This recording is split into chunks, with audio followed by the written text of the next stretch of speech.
Hi students, आप लोगों की रिक्वेस्ट आई थी कि चैप्टर 1 में से भी इम्पोर्टेंट क्वेश्चंस बताने के लिए। तो ये वाला जो पार्ट है इसमें सिर्फ चैप्टर 1 के क्वेश्चंस है जो इम्पोर्टेंट है, तो साथ के साथ रिवाइज करते चलना ताकि आपको इतनी प्रॉब्लम ना हो चैप्टर 1 में कि क्या पढ़ना है और क्या नहीं पढ़ना है। तो फर्स्ट क्वेश्चन है, choose the correct statement for monocarpic plants. तो सबसे पहले हम ये पता लगाते हैं कि मोनोकार्पिक प्लांट्स होते क्या है। मोनोकार्पिक प्लांट्स वो प्लांट्स होते हैं the flowers that shed seeds and then die. मतलब उनके फ्लावर्स जो होते हैं, फर्टिलाइजेशन होती है, पॉलिनेशन होती है, उसके बाद सीड्स बनती है और उसके बाद वो फ्लावर्स मर जाते हैं। तो इसके एग्जांपल्स में आते हैं जैसे राइस आ गया, व्हीट आ गया,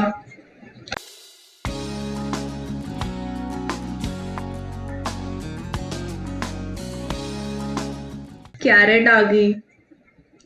तो अब इसमें हमें ऑप्शंस में इसने पूछा है कि it includes all annual plants, मतलब जो साल में एक सीजन में एक ही बार ग्रो करते हैं। It includes all biennial plants, मतलब 2 सीजन में एक बार ग्रो करते हैं, एंड फ्यू पेरिनियल प्लांट्स। तो ये तीनों ही ऑप्शंस करेक्ट है, तो इसके अकॉर्डिंग इसका आंसर होगा all of the above. Next question, which of the following statement is correct for asexual reproduction. तो इसमें करेक्ट स्टेटमेंट पूछी है रिगार्डिंग एसेक्सुअल रिप्रोडक्शन। तो it involves mitotic division, this is true. Meiosis जो होती है वो होती है अपनी सेक्सुअल रिप्रोडक्शन के लिए, ठीक है। तो इन मियोसिस और माइटोटिक डिवीजन में कंफ्यूज मत होना। जो इसका एंड प्रोडक्ट होता है वो क्लोन्स होते हैं, ठीक है। और क्लोन्स क्या होते हैं, they are genetically and morphologically similar, not same but similar. तो ये तीनों ही स्टेटमेंट्स करेक्ट है, तो इसके अकॉर्डिंग इसका आंसर होगा all of the above. Next question, monocarpic plants includes. अब हमने फर्स्ट क्वेश्चन में पढ़ा था कि मोनोकार्पिक प्लांट्स कौन से होते हैं, जो सीड सेट करने के बाद मर जाते हैं। तो इसमें से सिर्फ स्ट्रॉबिलैंथस है, नीला कुरंजी, जो मोनोकार्पिक प्लांट है। बाकी तीनों जो है ये डाइकार्पिक प्लांट्स आते हैं। Choose the correct option. इसमें क्रोकोडाइल की जो लाइफ स्पैन है वो 60 ईयर्स होती है। ये बेसिकली आपको याद करना पड़ेगा, जो बेसिक है एनिमल्स की या प्लांट्स की, वो आप याद कर लेना। Next question, which of the following is not an example of underground stem. तो अब इसमें हमसे अंडरग्राउंड स्टेम का पूछा है कि इज नॉट एन एग्जाम्पल, कौन सा नहीं है। तो पोटैटो जो होता है ट्यूबर है, अंडरग्राउंड स्टेम है ये भी। जिंजर, राइजोम, ये भी अंडरग्राउंड स्टेम है। अनियन जो बल्ब का पार्ट है, मतलब बल्ब के अंडर आता है। बल्ब के अंडर एक और आता है जिसे हम कहते हैं गार्लिक, ये भी बल्ब के अंडर ही आता है। साकर, पाइनएप्पल जो है वो नहीं होता अंडरग्राउंड स्टेम का modification. Next question, all are the examples of grafting except. अब इन चारों में से कौन सा है जो ग्राफ्टिंग का एग्जाम्पल नहीं है। तो बेसिकली सबसे पहले हम ये देखते हैं कि बेसिक डिफरेंस क्या है। अगर आप एक चीज नोटिस करोगे ना, तो इन ऑप्शंस में एक पैटर्न है कि ये तीनों जो है ये डाइकॉट्स हैं, और ये जो है बनाना ये है मोनोकॉट। तो अब मोनोकॉट और डाइकॉट में विद रिस्पेक्ट टू ग्राफ्टिंग क्या डिफरेंस आ जाता है कि ग्राफ्टिंग उन्हीं में होती है जिनके पास प्रॉपर वैस्कुलर कैम्बियम होगा। क्यों? क्योंकि ग्राफ्टिंग में क्या होता है कि स्कायन और स्टॉक का कॉम्बिनेशन होता है। तो इसके लिए सबसे बेस्ट होता है ये डाइकॉट्स में, क्योंकि डाइकॉट्स में वैस्कुलर कैम्बियम होती है और मोनोकॉट्स में वैस्कुलर कैम्बियम नहीं होती है, जिसकी वजह से इसका आंसर होगा बनाना। अगर बनाना में ग्राफ्टिंग करना भी चाहोगे तो कोई रिजल्ट नहीं देगा अच्छा। Next question, choose the correct statement. Correct statement पूछी है regarding asexual reproductive structures of plants, कि कौन सा स्ट्रक्चर होता है कौन से प्लांट का। तो कोनिडिया जो होता है वो पेनिसिलियम का है, ये सही है।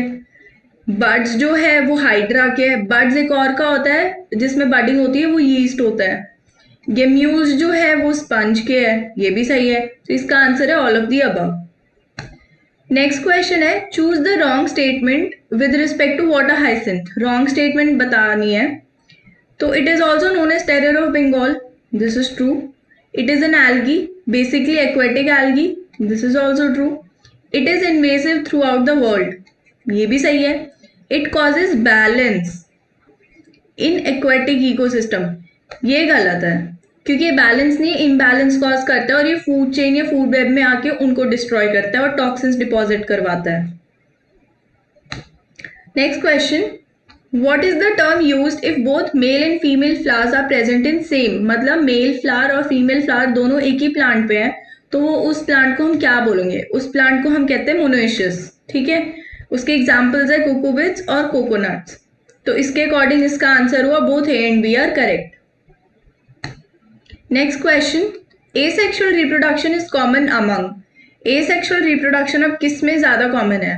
It is common in single celled animals and plants and animals with simple organization, because जो asexual reproduction है ये basically mitotic division है, simple products form होते हैं, simple reproduction होती है, इसमें कोई complexity नहीं होती है जैसे meiosis में होती है। In protists and monerans asexual reproduction occurs by, तो प्रोटिस्ट और मोनेरन्स में कैसे होती है? Through binary fission. Binary fission क्या होता है कि सपोज ये हमारा पेरेंट प्लांट है, ठीक है, अब यहाँ पे एक बड अटैच्ड है, ठीक है, अब ये बड़ा हुआ, मेच्योर हुआ, जैसे जैसे मेच्योर होता जाएगा, जब ये फुल्ली मेच्योर हो जाएगा ये यहाँ से डिटैच हो जाएगा और ये एक फुली ग्रोन प्लांट में बन जाएगा। फिर वापस से इसमें सेम प्रोसेस होएगा, इसमें भी बड्स बनेंगे, ये फुल्ली मेच्योर होकर ये भी डिटैच होएगा, फिर ये फर्दर एक नया पेरेंट प्लांट बनाएगा। Next question, in yeast cell division results in a small cell known as. Yeast में कौन सी डिवीजन होती है? यीस्ट में सबसे पहले बडिंग होती है, ठीक है। और एक और एग्जांपल हमने इसका पढ़ा था बडिंग का, वो था हाइड्रा। बडिंग में क्या होता है? बड्स बनते हैं, तो इसका आंसर हुआ bud. Fusion of unrelated gametes is known as fertilization. Fusion of unrelated gametes मतलब male and female gamete is known as fertilisation.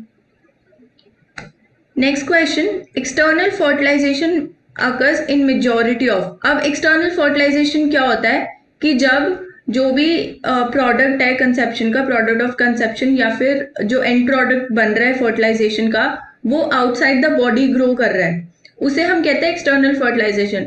जो ह्यूमन फीमेल है उसमें वूम में होता है, यूट्रस में होता है, तो वो इंटरनल फर्टिलाइजेशन है। अब जैसे एग्स वगैरह जो होते हैं बर्ड्स के, वो बाहर होते हैं, वो एक्सटर्नल फर्टिलाइजेशन में आता है।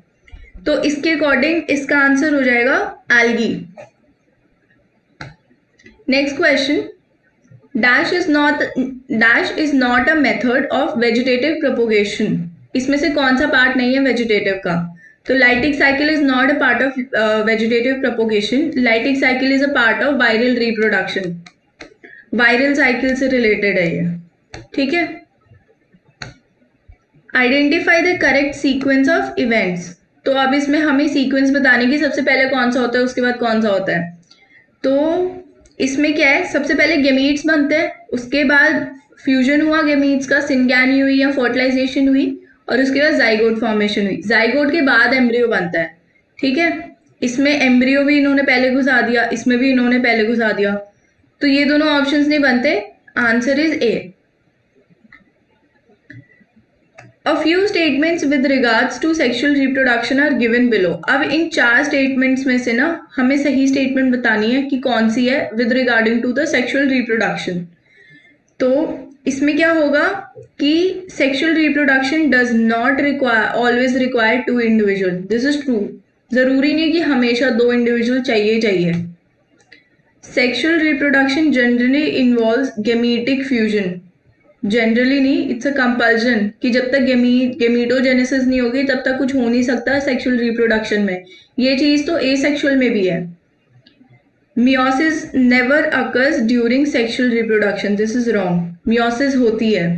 External fertilization is a rule during sexual reproduction, it is not a rule, exceptions are human females. तो इसके अकॉर्डिंग इसका आंसर होगा 1 and 2 are correct.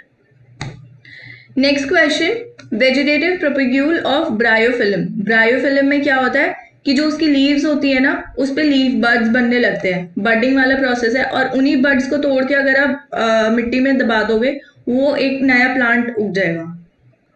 Next question, number of chromosomes in myocytes of fruit fly. ये आपको याद करना पड़ेगा, इसका आंसर है बी 12 होता है। इसकी जो प्लॉइडी होती है वो n होती है, ठीक है।